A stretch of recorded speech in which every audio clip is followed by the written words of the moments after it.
Hi, my name's Clara and I'm 11 years old. Um, I like to do gymnastics and play flag football.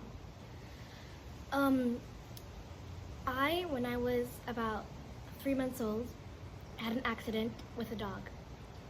When I was in Venezuela and a dog had bit me in the ear.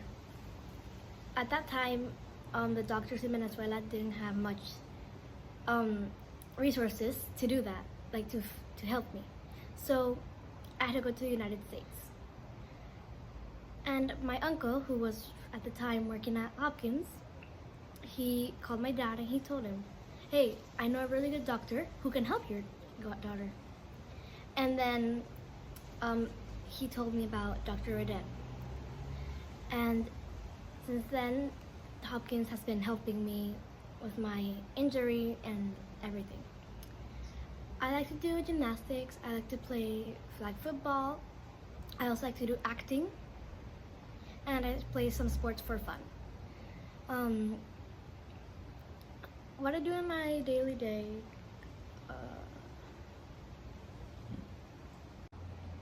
hi, and my name's Clara. I'm 11 years old and I live in Panama. I like to do flag football, gymnastics, I like to do acting, and sometimes I play soccer for fun. I have 2 brothers, 1 dog, and 2 loving parents and 2 loving grandparents. What I do on a daily basis is I wake up for school at about 6:30.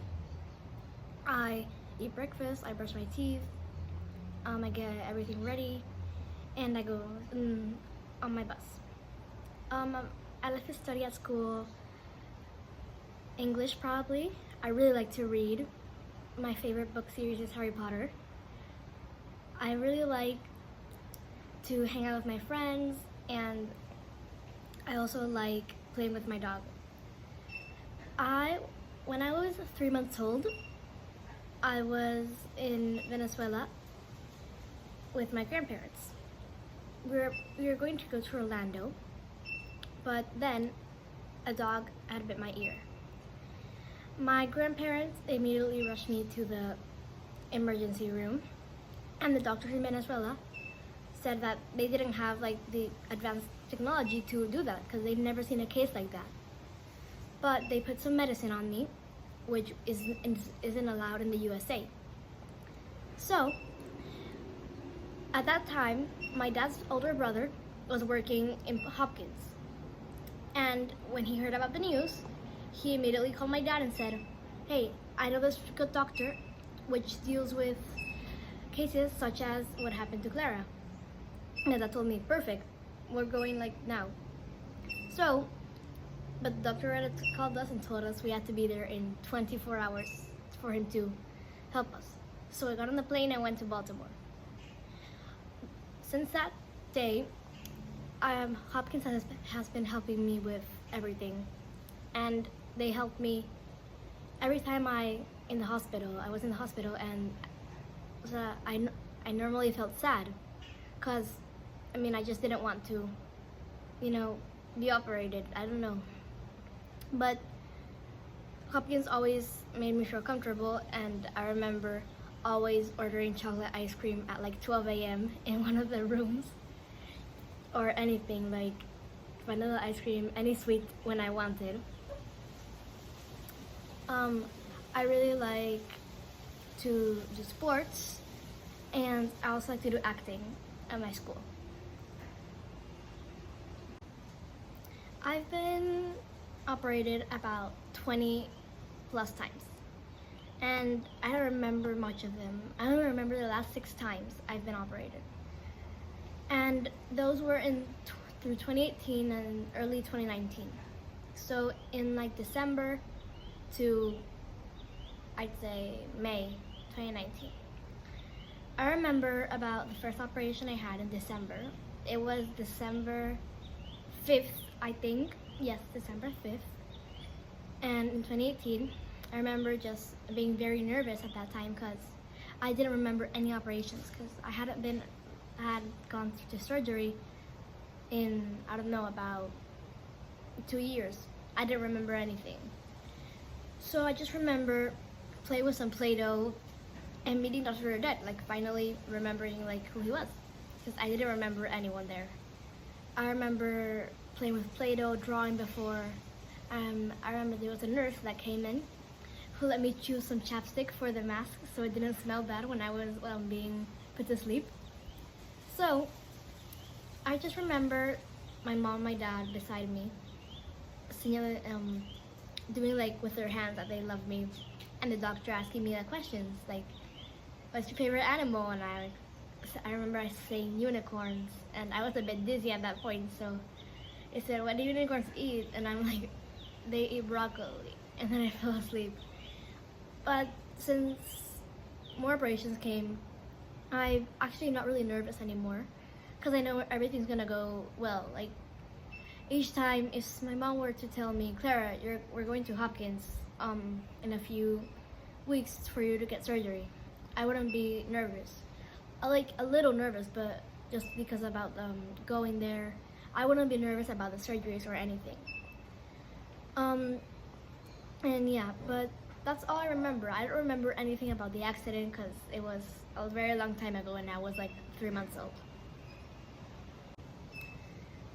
Still with situations that people talk about me with my ear, I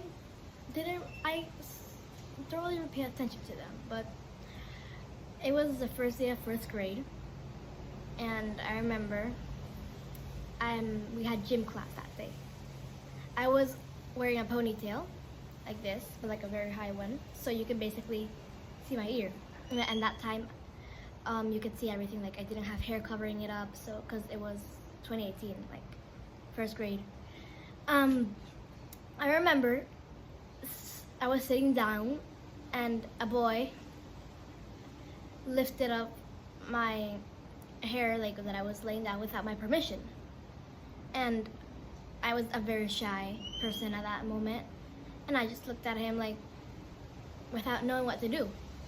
So then he started saying, "This girl doesn't have an ear," and then everyone else came by and started like looking at me, and I was uncomfortable. There was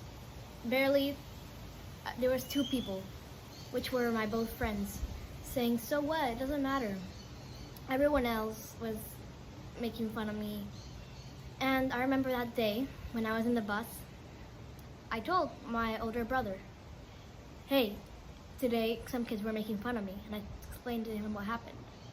Then he told my dad, and I remember the second day of school, my dad had told my teacher. And I decided to give an explanation to all of the class what happened. The teacher asked me if anyone had, said something to me, but I didn't want to say like that some kids had done that to me, so I just said no. But today, when people ask me, like, "Oh, what happened to you?" I just say, "Oh, nothing." I just don't really pay attention to it, because I remember once in 4th grade, this girl had asked me, "What happened to you?" And I'm like, "Oh, a dog bit my ear." And then she said, she suddenly like got like all sick, and she said, "I want to throw up." She told me that a dog bit her ear. I don't want it to happen to me. And then the teacher like looked at me like, "Why'd you do that?" And I'm like, "But she asked me. I don't know what you want me to do about that." So I just don't really tell people what happened. I just say, "Oh, nothing, it's nothing," and then I just leave. I don't really mind if people ask me, just that I don't like people to ask me all the details about it, because it's not that I don't like talking about it, just I don't find it, I don't like talking about it. I just wish that people would like accept that, because my friends, each time I make new friends, the one thing I notice about people is that if you don't ask me what happened to me, for example, my friends, they've never asked me like any questions about it, because they know I just don't like it. I just feel uncomfortable when people ask me about it. But when people ask me about it, I just ignore it. Like I just say, "Oh, nothing, I was just born like that," just to not get them so confused and not asking questions, because if not, they'll be like, "Oh, and how old were you? Did it hurt?" And I'm like, I don't know. Yeah. The first tissue expansion was in Miami, I think. And I was with my grandmother in a mall. And I remember, oh, I don't remember, but there was this girl looking at me, and she told her mom, "Mom, look at that girl. Look what happened to her. She has something in her cheek." And the mom said, "No, don't look at her. She has an infection." And they told me that, my grandma had told me that I turned around and looked at and told the mom, "I don't have an infection. A dog bit my ear, and they're helping me." And the mom, everyone told me that she was embarrassed because she had assumed something and to a, I don't know, 3-year-old girl, and she had and I told her what had really happened. So that's a thing that everyone tells me about, and I'm like, yeah. I think Dr. Rodet is a very caring person. He's always made me feel super safe, and I am so happy when I'm with him, because I remember each time I go to Hopkins, I get very nervous because I don't know what's gonna happen and what they're gonna say. And he says, "It's okay, calm down. You're gonna be fine." Dr. Rodet, since the first time I met him, that I remember, in 2018, and I remember him, talking about my parents and about everything. I think he is a hardworking person. And if I could say one thing to him, I would say, thank you for always making me feel so valued, and thank you for always caring about me. He's a very nice man. And I remember once in Baltimore, I had the flu before an operation. And the anesthesia person told me, I told my parents, I can't put anesthesia on her. She has the flu, I just can't. And I was crying because I really wanted to be operated. And Dr. Rodet came into the room and he told the anesthesiast, "No, you're gonna put her to sleep. She's gonna go into surgery." And the anesthesiast said, "Okay."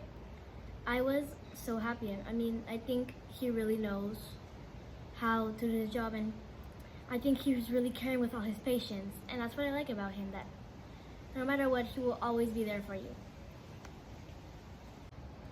If I could say something to every single one of the kids or adults who have been going through something like me, who are missing something, for example, an ear, a part of your body, I would just say, don't be ashamed of yourself, because you are just as special as everyone else. In fact, you are unique, and you've gone through so much is what makes you special, and you're so talented. It doesn't make you any different from anyone else. And if anyone tries to make you insecure by bullying you, you just don't pay attention to them, because they're the one who's insecure. If not, they wouldn't be saying that to you. They just do that so they can get their anger out of someone. But don't let anyone make you feel less special than anyone. You've gone through so much, and you're so special because of that. I want to give thanks to all my family and my friends for always treating me normal, like if I were a normal girl, which I am, but never treating me differently just because of what happened to me. I think I'm the luckiest girl in the world for having those people around me who love and care about me. I also want to give thanks to my 2 brothers for, even though we always fight most of the time, they've never treated me differently, and they've always been so supportive around me. And I also want to give thanks to my mom, who's always been with me in those hard times, and who's always letting me talk about the things I feel sad about, when I sometimes feel different to other people, and people sometimes tell me you're so weird for that, and I'm like, I feel sad, but I want to give thanks to my mom and to my dad for always being there for me, and to my grandparents who've always been supporting me no matter what. Even though we might not always see each other, because we live in different countries. I really love them, and I'm so grateful to have them in my life.